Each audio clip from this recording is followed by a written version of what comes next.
عزیزان گرامی، اللہ کے نبی کریم صلی اللہ علیہ وسلم نے فرمایا کہ مومنوں کو نصیحت کرو، ہو سکتا ہے کہ نصیحت فائدہ پہنچا دے۔ اس لیے ایسی محفل، ایسی مجلس کو باقاعدہ طور پر اس کا اہتمام بھی کرنا چاہیے، اس کا انعقاد بھی کرنا چاہیے، اس کی شرکت بھی کرنا چاہیے، کیونکہ ایسی محفلیں جس گاؤں میں، جس سماج میں، جس معاشرے کے اندر ہوتی ہیں، اس سے تو یہ پتہ چلتا ہے کہ ان کے اندر دین کے تعلق سے دین کے نئی بیداری نہیں ہے، اور دوسری یہ جو سماج کے اندر، معاشرے کے اندر خرابی ہے، برائی ہے، کمی ہے، اس کو دور کیا جا سکے۔ اور مسجد ایک ایسی جگہ ہے جہاں پر سارے لوگ اکٹھا ہو کر کے ایک دوسرے سے محبت کا جذبہ، ہمدردی کا جذبہ، اخوت و بھائی چارگی کا جذبہ پیش کرتے ہیں۔ اس لیے ایسی محفلوں کو گاہے بگاہے کم سے کم کچھ نہیں تو مہینے میں 2 بار ایسی محفل کا انعقاد ہونا چاہیے، اور اس میں عورتوں کو بھی باضابطہ طور پر شرکت کرنا چاہیے، اور اگر ہو سکے تو ایک محفل مہینے میں ایسی ہو جو خصوصی طور پر عورتوں کے لیے ہو، اس میں معلمات ہوں، وہ آئیں اور تقریر کریں، اور انہی کی محفل ہو، وہ ذمہ داران حضرات مسجد کے گیٹ پر رہیں اور اچھی اچھی معلمات کو کا انتخاب کر کے ان کو لایا جائے، ان سے تقریر کرایا جائے۔ اس سے کیا ہوگا کہ انشاءاللہ تعالی سماج کے اندر، معاشرے کے اندر دین سے جو لوگ بے راہ روی ہیں، دور ہیں، اور دین اسلام کے بارے میں، شریعت کے بارے میں جو جانکاری نہیں ہے، ان کو وہ جانکاری فراہم کی جا سکے۔ میں زیادہ تمہید نہ کرتے ہوئے، صحابہ کا، سلف صالحین کا یہ طرز عمل رہا کرتا تھا کہ جب بھی کسی دینی مجلس یا بحث کا آغاز کرتے تھے تو سب سے پہلے تلاوت کلام ربانی سے آغاز کرتے تھے۔ آئیے انہی کے نقش قدم پر چلتے ہوئے ہم اس محفل و مجلس کا آغاز سب سے پہلے تلاوت کلام ربانی سے کریں۔ میں حافظ محمد جاسم کو مدعو کر رہا ہوں کہ آپ آئیں اور تلاوت کلام ربانی سے اس وقت کا آغاز کریں۔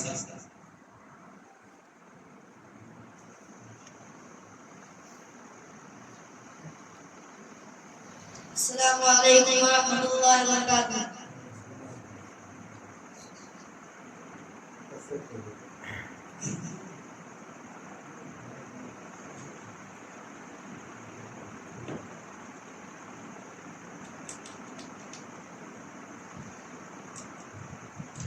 اعوذ باللہ من الشیطان الرجیم،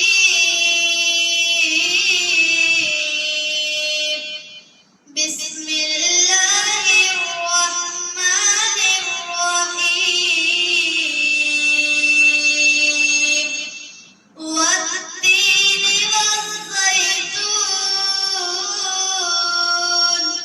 وطور سینین وهذا البلد الأمين، لقد خلقنا الإنسان في أحسن تقويم، ثم رددناه أسفل سافلين،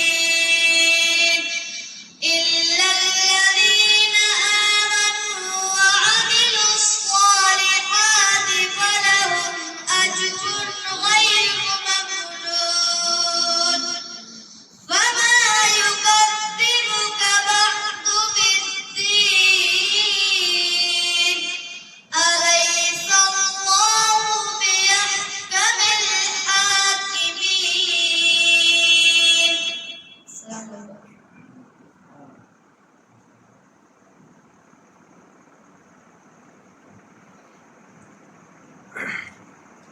إن الحمد لله نحمده ونستعينه ونستغفره ونعوذ بالله من شرور أنفسنا ومن سيئات أعمالنا، من يهده الله فلا مضل له ومن يضلل فلا هادي له، وأشهد أن لا إله إلا الله وأشهد أن محمدا عبده ورسوله، أما بعد فإن خير الحديث كتاب الله، وخير الهدي هدي محمد صلى الله عليه وسلم، وشر الأمور محدثاتها، وكل محدثة بدعة، وكل بدعة ضلالة، وكل ضلالة في النار۔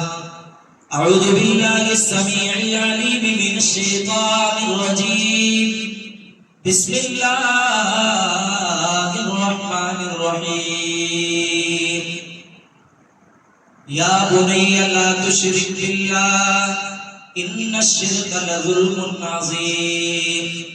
وقال النبي صلى الله عليه وسلم لا تقوم الساعة حتى تضطرب عليات نساء دوس حول ذو الخلساء وزامتم نصارى تمدن میں ہنور وزامتم نصارى تمدن میں ہنور.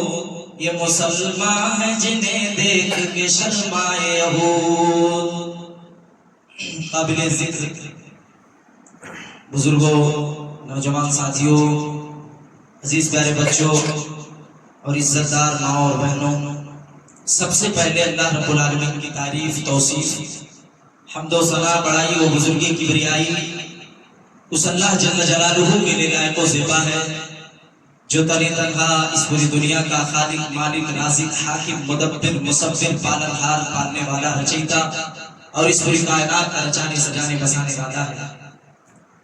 انگنت و بے شمار درود و سلام کا نذرانہ ہو تمام کے تمام انبیاء کرام پر، خصوصاً بالخصوص ہمارے اور آپ کے آخری نبی تاجدار مدینہ احمد مصطفیٰ جناب محمد عربی صلی اللہ علیہ وسلم پر، کہ جن کے ذریعے سے یہ قرآن حکیم جیسی بابرکت کتاب اور اسلام جیسا بابرکت دین ہم تمام لوگوں تک پہنچا. عزیزان گرامی، کوئی لمبی چوڑی گفتگو کرنے کے لیے آپ کے درمیان حاضر نہیں ہوا، بس کچھ چند چیزوں کی طرف روشنی ڈال کر کے میں اپنی بات کو ختم کر دوں گا.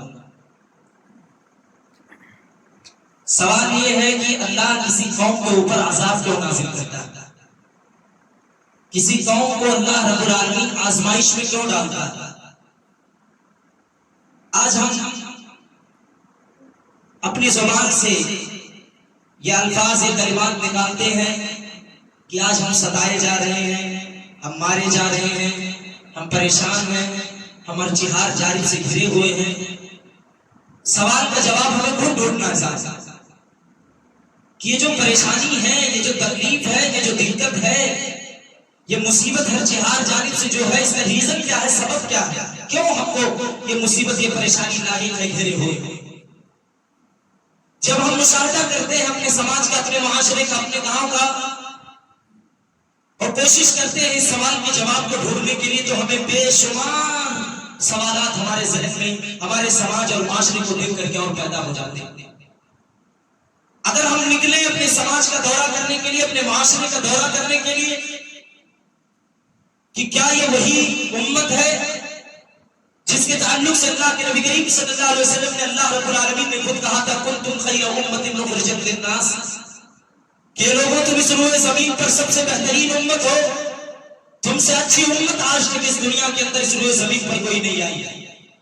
جب ہم اس اللہ کے فرمان کے مطابق سماج کے اندر، معاشرے کے اندر مشاہدہ کرتے ہیں، ڈھونڈتے ہیں کہ کیا حقیقت میں، واقعی میں ہم خیر امت ہے، بہترین امت ہے کہ نہیں ہے، تو ہمیں چہ جائے کہ جواب ملنے کا اور بہت سارے سوال ہمارے ذہن میں پیدا ہو جاتے ہیں. جب ہم اور آگے بڑھتے ہیں، سماج کا مشاہدہ کرتے ہیں کہ آخر سماج کے اندر، معاشرے کے اندر، سوسائٹی کے اندر اتنی بے چینی کیوں ہے، بے راہ روی کیوں ہے، لوگ ایک دوسرے کے دشمن کیوں ہیں، اللہ کا عذاب کیوں آتا ہے، سماج پریشان کیوں ہے، تکلیف میں زندگی کیوں گزار رہا ہے، تو ہمیں بہت سارے چیزوں کا سوال کے جواب کے بجائے بہت ساری سوال ہمارے ذہن میں پیدا ہو جاتے ہیں. میرے بھائیوں اور دوستوں، یاد رکھ لیجیے یہ قانون الہی رہا ہے. اللہ رب العالمین کسی قوم کے اوپر اس وقت تک عذاب نازل نہیں کرتا ہے جب تک کہ اس قوم کے اندر بگاڑ اور خرابی اور فساد نہ آ جائے، وہ قوم دین سے دور نہ ہو جائے، اس قوم کے اندر بگاڑ نہ آ جائے، اس قوم کے لوگ توحید کے ساتھ خلط ملط نہ کرنے لگ جائے، اس قوم کے لوگ بے نمازی ہو جائے، اس قوم کے اندر زناکاری عام ہو جائے، اس قوم کے اندر مسجدوں سے زیادہ شرک کے اڈوں کو آباد کیا جائے. اللہ رب العالمین اس وقت تک اس قوم کے اندر عذاب نہیں نازل کرتا ہے جب تک یہ کمیاں، یہ خرابی، یہ مصیبت اور یہ تمام چیزیں، یہ گناہ، یہ کام سماج کے اندر، معاشرے کے اندر نہیں پیدا ہوتے. اللہ رب العالمین کسی قوم کو عذاب نازل نہیں کرتا ہے. آپ حضرت آدم سے اٹھا کر کے دیکھ لیجئے، ہم نے آپ کو 30 دن رمضان المبارک کے یہی ساری چیزوں کے درمیان بتایا، سکھایا، ایک ایک چیزوں کے، ایک ایک پوائنٹ کے بارے میں کہ قوموں کو تباہ کیوں کیا گیا. آپ حضرت آدم سے لے کر کے امت محمدیہ جناب محمد رسول اللہ صلی اللہ علیہ وسلم تک جب قوموں کا محاسبہ کریں گے دیکھیں گے کہ قوموں کو اللہ نے عذاب کیوں نازل کیا، قوموں کو تباہ کیوں کیا، قوموں کو اللہ رب العالمین نے غرق کیوں کیا۔ حضرت نوح کا واقعہ لے لیجئے، نوح علیہ السلام کے تعلق سے آتا ہے 950 سال تک اپنی قوم کو دین کی دعوت دیتے رہے، 950 سال تک لوگوں کو اللہ کی طرف بلاتے رہے، سمجھاتے رہے، سکھاتے رہے، لیکن قوم سرکشی پہ تلی تھی، طغیانی پہ تلی تھی، اللہ کی نافرمانی کر رہی تھی، نبی کی بات کو نہیں مان رہی تھی اور توحید کے ساتھ کھلواڑ کر رہی تھی، شرک کے اڈوں کو آباد اور قائم و دائم کر کے رکھی تھی۔ اس لیے اللہ رب العالمین نے قوم نوح کو تباہ و برباد کر دیا۔ آپ اور آگے بڑھیے، قوم لوط کو اللہ نے کیوں تباہ کیا؟ اور آگے بڑھیے، اللہ رب العالمین نے ساری قوموں اور امتوں کو، یوسف علیہ السلام، موسیٰ علیہ السلام، یہ ساری قوموں کو اللہ رب العالمین نے ان کو عذاب کیوں دیا، کیوں ان کو تباہ و برباد کیا؟ جب آپ محاسبہ کریں گے، آپ ان کی زندگیوں کی چھان بین کریں گے، ان کی زندگیاں کھنالنے کی کوشش کریں گے، تو آپ کے سامنے 2-3 اہم باتیں سامنے نکل کر کے آئیں گی۔ پہلی بات تو یہ کہ انہوں نے توحید کے ساتھ کھلواڑ کیا، اللہ رب العالمین کے ساتھ کسی اور کو شریک و ساجی سمجھنے لگے۔ آپ کو یاد ہونا چاہیے نوح علیہ السلام اپنی قوم کو کیا نصیحت کر رہے تھے، اے قوم والو، اس بت پرستی کو چھوڑ دو، ایک اللہ کی طرف چلے آؤ، ایک اللہ کے سامنے سے زریز ہو جاؤ، اس کے علاوہ کسی کی عبادت نہ کرو، کسی کے سامنے سر نہ جھکاؤ، کسی کی بندگی نہ کرو، کسی کی برائی نہ بیان کرو، کسی اور کے سامنے اپنی حاجت روائی مشکل کشائی کرو پیش کرو۔ لیکن قوم والوں نے کیا کیا؟ مذاق بنایا، ان کی بات کا انکار کیا، تھک گئے نوح علیہ السلام اللہ کے سامنے ہاتھ اٹھا لیے کہ اللہ اس قوم کو میں سمجھاتے سمجھاتے تھک گیا ہوں، اللہ یہ قوم سرکشی اور طغیانی میں تلی ہوئی ہے، تیری بات ماننے کے لیے تیار نہیں ہے۔ اللہ نے کہا ہے اے نوح ایک کشتی بنا اور اس کشتی کے اندر جتنے لوگ تیرے اوپر ایمان لے کر کے آئے سارے لوگوں کو سوار کر اور سوار کر کر کے یہاں سے ہم تجھے نکال دیں گے اور اس قوم کو تیری قوم کو تباہ و برباد کر دیں گے۔ جب نوح علیہ السلام کشتی بنانے لگے تو لوگ ان کا مذاق اڑانے لگے، ان کا استہزاء کرنے لگے، ان کے ہنسی مذاق کرنے لگے کہ یہ نوح اتنی بڑی کشتی بنا کیوں رہا ہے، اس کا ریزن کیا ہے، کارن کیا ہے، سبب کیا ہے۔ میرے بھائیوں اور دوستوں، اللہ رب العالمین نے اس قوم کو تباہ و برباد کر دیا۔ جب آپ ریزن جانیں گے، کارن سمجھیں گے تو 2-3 چیزیں اہم سامنے نکل کر کے آئیں گی۔ پہلی چیز کہ انہوں نے توحید کے ساتھ کھلواڑ کیا، توحید کے ساتھ کھلواڑ کیا، شرک کے اڈوں کو آباد کیا۔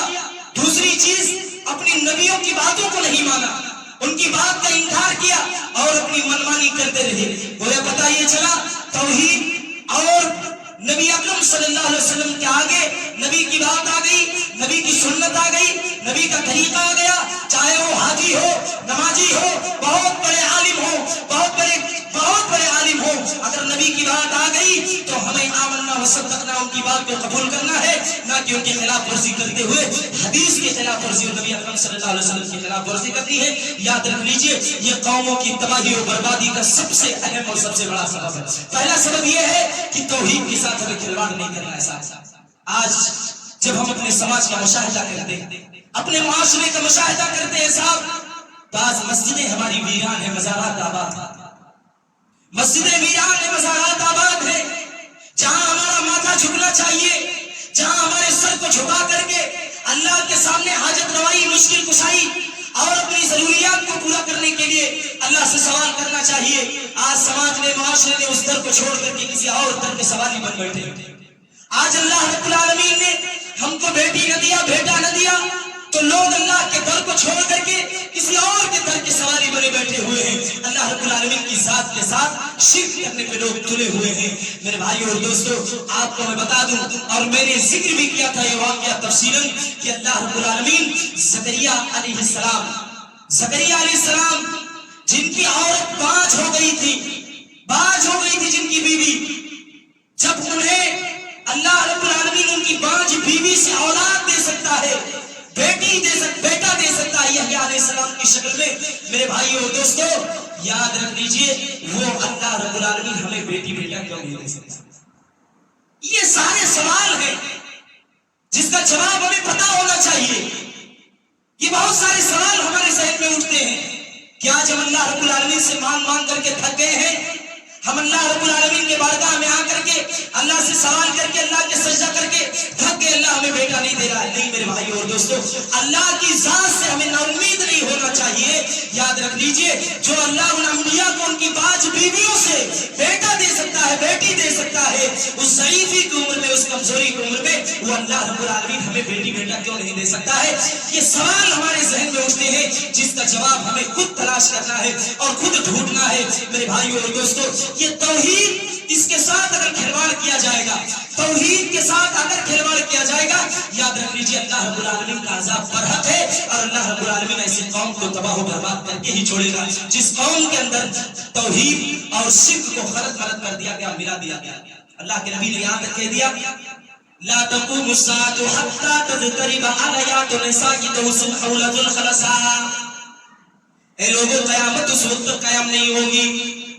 لا تقوم الساعة, قیامت اس وقت تک قائم نہیں ہوگی. حتى تضطرب عليات النساء دوس حولة الخلصاء, جب تک کہ حضرت ابو ہریرہ حدیث کے راوی بیان کرتے ہیں, جب تک کہ ذوالخلصہ نامی پتھر کا چکر عورتیں نہ لگانے لگے. گویا پتہ یہ چلا قیامت کے قائم ہونے کی نشانی ایک یہ بھی ہے کہ ہمارے سماج کی, ہمارے معاشرے کی عورتیں شرک کے اڈوں کو آباد کرنے لگیں گی, شرک کے اڈوں کو آباد کرنے لگیں گی, مزارات پر جانے لگیں گی. وہ بھی قیامت کے واقع ہونے کی نشانیوں میں سے سب سے بڑی نشانی ہے. اور اللہ رب العالمین کے عذاب دینے کی ایک بہت بڑی علامت اور وجہ اور سبب یہ بھی ہے کہ جس قوم کے اندر شرک پایا جاتا ہے, اللہ رب العالمین ایسے قوموں کو عذاب اور سزا ضرور دیتا ہے. یہ پہلا سبب ہے میرے بھائیو اور دوستو, قوموں کے اوپر عذاب آنے کا. دوسرا سبب یہ ہے اتحاد و اتفاق کی کمی کی وجہ سے بھی اللہ رب العالمین قوموں کو آزمائش میں ڈالتا ہے. جس سماج کے اندر بھائی چارہ نہیں ہے, جس سماج کے اندر اتحاد و اتفاق نہیں ہے, جس سماج کے لوگ ایک پلیٹ فارم پر جمع نہیں ہوتے ہیں, جس سماج کے لوگ ایک مسجد میں نماز پڑھنے کے لیے متحد و متفق نہیں ہوتے ہیں, اللہ رب العالمین ایسی قوم کو تباہ و برباد کر دیتا ہے. اللہ رب العالمین ایسی قوم کو اوپر عذاب نازل کرتا ہے. اللہ نے قرآن مقدس کے اندر کیا کہا, وَاعْتَصِمُوا بِحَبْلِ اللَّهِ جَمِيعًا وَلَا تَفَرَّقُوا وَاذْكُرُوا نِعْمَةَ اللَّهِ عَلَيْكُمْ إِذْ كُنْتُمْ أَعْدَاءً فَأَلَّفَ بَيْنَ قُلُوبِكُمْ فَأَصْبَحْتُمْ بِنِعْمَتِهِ إِخْوَانًا. اے لوگوں, اللہ رب العالمین کی رسی کو مضبوطی کے ساتھ تھام لو. وَلَا تَفَرَّقُوا, تم تفرقے بازی میں نہ پڑو, تم اختلافات میں نہ پڑو, تم انتشار میں نہ پڑو, تم لڑائی جھگڑے آپس میں نہ کرو. وَلَا تَفَرَّقُوا وَاذْكُرُوا نِعْمَةَ اللَّهِ عَلَيْكُمْ, یاد کرو اللہ رب العالمین کی نعمت کو. اِذْ كُنْتُمْ أَعْدَاءً, جب تم ایک دوسرے کے دشمن ہوا کرتے تھے. فَأَلَّفَ بَيْنَ قُلُوبِكُمْ, اللہ نے تمہارے دلوں کے اندر الفت ڈال دیا, محبت کو پیدا کر دیا. تم ایک دوسرے کے دشمن ہوا کرتے تھے, تم ایک دوسرے کو دیکھنا تک پسند نہیں کرتے تھے, تم ایک دوسرے کی جان پہ پیاسے ہوا کرتے تھے. اللہ رب العالمین نے تمہارے دلوں کے اندر الفت و محبت ڈال کر کے تمہیں ایک پلیٹ فارم پر جمع کر دیا. فَأَلَّفَ بَيْنَ قُلُوبِكُمْ فَأَصْبَحْتُمْ بِنِعْمَتِهِ إِخْوَانًا وَكُنْتُمْ عَلَى شَفَا حُفْرَةٍ مِّنَ النَّارِ فَأَنقَذَكُم مِّنْهَا كَذَلِكَ يُبَيِّنُ اللَّهُ لَكُمْ آيَاتِهِ لَعَلَّكُمْ تَهْتَدُونَ. اللہ تو یہاں تک کہہ رہا ہے تم دشمنی کی وجہ سے, بغاوت کی وجہ سے, سرکشی کی وجہ سے, ایک دوسرے سے لڑائی جھگڑا کرنے کی وجہ سے جہنم کے گڑھے کے بالکل قریب جا چکے تھے, لیکن اللہ نے تمہیں وہاں جانے سے بچا دیا. فَأَنقَذَكُم مِّنْهَا, اللہ نے تمہیں وہاں جانے سے بچا دیا, روک لیا. اس لڑائی جھگڑے کو لوگ معمولی سمجھتے ہیں, حقیر سمجھتے ہیں. کسی سے جھگڑا کر لیا, کسی سے لڑائی کر لیا, کسی سے اختلاف ہو گئے, کسی سے کوئی معاملات پیش آ گیا, لوگ سوچتے ہیں کہ ہم فلانے کو نہیں بلائیں گے. اللہ رب العالمین عذاب نازل کرتا ہے ایسی قوم کے اوپر جس قوم کے اندر اتحاد و اتفاق نہیں ہوتا ہے, جس قوم کے لوگ ایک پلیٹ فارم پر جمع نہیں ہو سکتے ہیں, جس قوم کے لوگ ایک مسجد میں آ کر کے ایک ساتھ نماز نہیں پڑھتے ہیں. اللہ رب العالمین ایسی قوم کے اوپر عذاب نازل کرتا ہے اور ایسی قوموں کے وجود کو مٹا کر کے رکھ دیتا ہے. تو میرے بھائیو اور دوستو, اللہ کے عذاب کا آنے کا ایک دوسرا سب سے اہم اور سب سے بڑا سبب یہ ہے میرے بھائیو اور دوستو کہ اللہ رب العالمین اس قوم کے اوپر عذاب نازل کرتا ہے جس قوم کے اندر اتحاد و اتفاق نہیں پایا جاتا ہے. تیسرا سبب زناکاری, فحاشی, غلط کام, بے حیائی و برائی کے کام کا آنا. بے حیائی, برائی, فحاشی, غلط کام, زناکاری, ان تمام چیزوں کی وجہ سے اللہ رب العالمین نے اس سماج قوموں کو تباہ و برباد کر دیا ہے۔ آپ کو معلوم ہونا چاہیے، قرآن کی آیت میں آپ کے سامنے رکھ کر کے اس بات کو واضح کر دوں، اللہ نے زنا کے تعلق سے کہا وَلَا تَقْرَبُوا الزِّنَا، اے لوگوں زنا کے قریب نہ جاؤ، انہو کان فاحشہ، یہ فحش کا کام ہے، فحش کا کام ہے، یہ تو غلط کام ہے۔ اللہ نے یہ نہیں کہا اے لوگوں تم زنا نہ کرو، بلکہ اللہ یہ کہہ رہا زنا کے قریب تک نہ جاؤ۔ گویا پتہ یہ چلا ہمیں زنا کے قریب نہ جانا ہے۔ اللہ نے یہ نہیں کہا وَلَا تَقْرَبُوا الزِّنَا، نہیں وَلَا زِنَا، یہ نہیں کہا اللہ نے کہ زنا نہ کرو، بلکہ اللہ نے کہا تقربوا الزِّنَا، قریب بھی مت جاؤ۔ آپ اس کی اہمیت کو سمجھ سکتے ہیں کہ اللہ رب العالمین کتنی سختی کے ساتھ لوگوں کو اس کے قریب جانے سے منع فرما رہا ہے۔ وَلَا تَقْرَبُوا الزِّنَا، اے لوگوں زنا کے قریب نہ جاؤ، انہو کان فاحشہ، بے شک یہ فحش کا کام ہے، یہ غلط کام ہے، یہ بہت خطرناک گناہ و کبیر گناہ ہے۔ یاد رکھ لیجئے اگر اسلامی حکومت آ جائے تو زناکاروں کو قتل کرنے کا حکم تک شریعت نے دے ڈالا ہے۔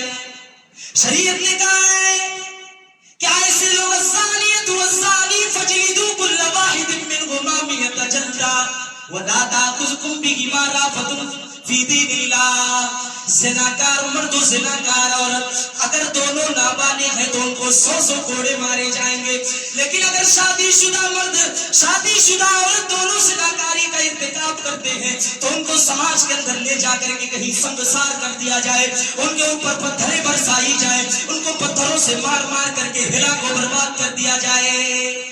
اسی لیے اللہ نے کہا کہ زنا کے قریب نہ جاؤ۔ اور جس سماج کے اندر، جس معاشرے کے اندر یہ زناکاری آ گئی، فحاشی آ گئی، یاد رکھ لیجیے اللہ کے عذاب سے اس قوم کو کوئی نہیں روک سکتا۔ یہ ہم اور آپ لوگ دعا کرتے ہیں فلسطین کے لیے، فلسطین کے مسلمانوں کے لیے، اللہ فلسطین کے مسلمانوں کی حفاظت فرما۔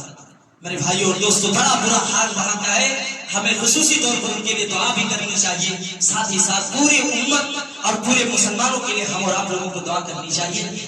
آپ جب بیک گراؤنڈ کی نالے میں کسی بھی قوم اللہ کا عذاب آ، ہندوستان کے مسلمان کیوں پریشان ہیں، کیوں تکلیف میں، کیوں مصیبت میں، ان کو ستایا کیوں جا رہا ہے، ان کو اذیت کیوں دیا جا رہا ہے، ان کو پریشان کیوں کیا جا رہا ہے؟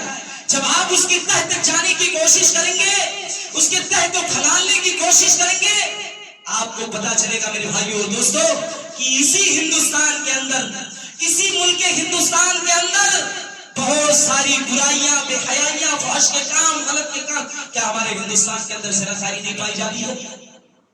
کیا ہمارے ہندوستان کے اندر لوگ ایک پلیٹ فارم پر نماز پڑھ رہے ہیں؟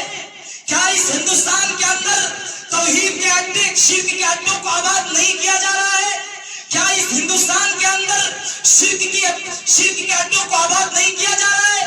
کیا اس ہندوستان کے اندر عورتیں مزارات پر نہیں جا رہی ہیں؟ یہ غور کرنے کی ضرورت ہے میرے بھائیوں اور دوستوں، اپنے اپنے دامن کو کھنالنے کی ضرورت ہے، اپنے دامن کو کھنالنے کی ضرورت ہے، اپنے آپ کو جھانکنے کی ضرورت ہے کہ ہم کہاں جا رہے ہیں، ہماری کیا حالت ہے، ہماری کیا کیفیت ہے، یہ عذاب اللہ ہم پر کیوں نازل کر رہا ہے، اس کا ریزن کیا ہے، اس کا کارن کیا ہے، اس کا سبب کیا ہے، یہ عذاب اللہ رب العالمین ہمارے اوپر کیوں نازل کر رہا ہے؟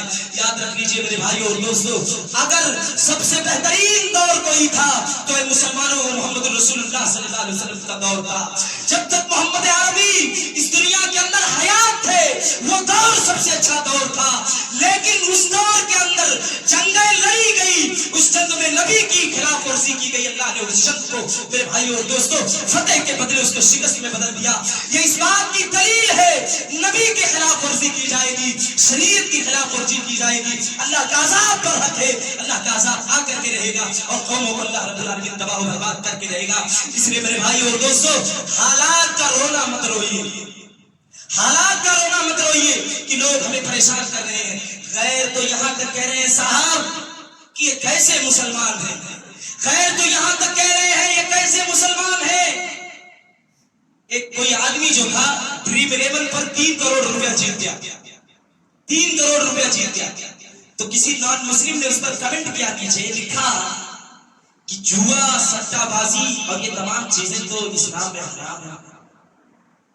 اب آپ تصور کر سکتے ہیں، سوچ سکتے ہیں کہ غیر ہمیں سمجھا رہے، غیر ہمیں بتا رہے ہیں کہ جوا اور سٹے بازی، یہ تمام چیزیں اسلام نے حرام کر دیا ہے. مسلمانوں نے اپنے وجود کو خود برباد کیا ہے. اس کے ذمہ دار کوئی اور نہیں بلکہ ہم اور آپ لوگ خود ہیں میرے بھائیو اور دوستو. رمضان کا مہینہ تھا، الحمدللہ بڑی دل جمعی و یکسوئی کے ساتھ مسجدوں کو آباد کیا گیا. لیکن سننے میں آیا ہے جیسے ہی رمضان ختم ہوا مسجدیں ویران ہو گئی، مسجدیں ویران ہو گئی، نمازی ختم ہو گئے. صاحب سمجھا کر کے 30 دن تھک گیا میں کہ لوگوں نماز پڑھو، نماز میں بھلائی ہے، نماز برائی سے روکتی ہے، نماز فحاشی سے روکتی ہے. ہوٹل اور چوراہے پر میٹنگ کر کے یاد رکھ لو میرے بھائیو اور دوستو، اللہ رب العالمین کے عذاب سے آپ اپنے آپ کو نہیں روک سکتے. میٹنگ کر کے چوراہے پر، ہوٹل پر، سڑک پر ایک جگہ اکٹھا ہو کر کے پیسوں مباحثہ کر کے تکرار کر کے ہم اپنی حالت کو نہیں درست کر سکتے، نہیں سدھار سکتے ہیں. یاد رکھو جب تک انقلاب پیدا نہیں ہوگا، سماج کے اندر، معاشرے کے اندر برائی نہیں ختم ہوگی. یاد رکھ لیجیے میرے بھائیو اور دوستو، یہ حالات ہمارے لیے سدھر نہیں سکتے ہیں، یہ حالات ہمارے فیور میں نہیں آ سکتے ہیں. اس لیے زیادہ لمبی تفصیلی گفتگو نہ کرتے ہوئے بس آپ سے میں انہی تینوں چیزوں کے ساتھ الوداع لیتے ہوئے ایک بار پھر سے آپ سے گزارش، اپیل اور التماس کرنا چاہتا ہوں.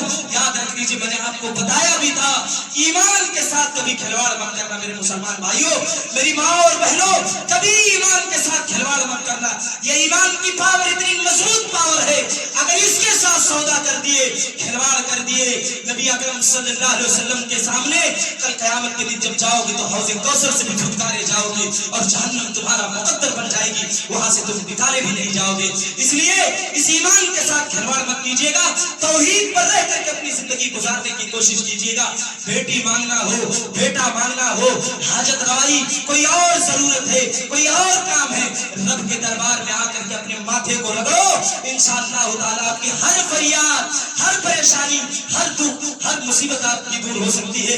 ہزاروں مثالیں آپ کے سامنے میں نے رمضان المبارک کے مہینے میں رکھا، پیش کیا اور بتایا کہ یہ وجہ ہے، یہ سبب ہے. اللہ کیسے کیسے بیٹا دے سکتا ہے، بیٹی کیسے دے سکتا ہے، کن وجوہات اور کن سبب کی بنا پر اللہ رب العالمین آپ کی حالت کو درست کر سکتا ہے. میرے بھائیو اور دوستو، توحید پر رہ کر کے اپنی زندگی گزارنے کی کوشش کیجیے. اس کے ساتھ کھلواڑ کریں گے، یاد رکھ لیجیے کامیابی نہ یہاں ہے نہ وہاں.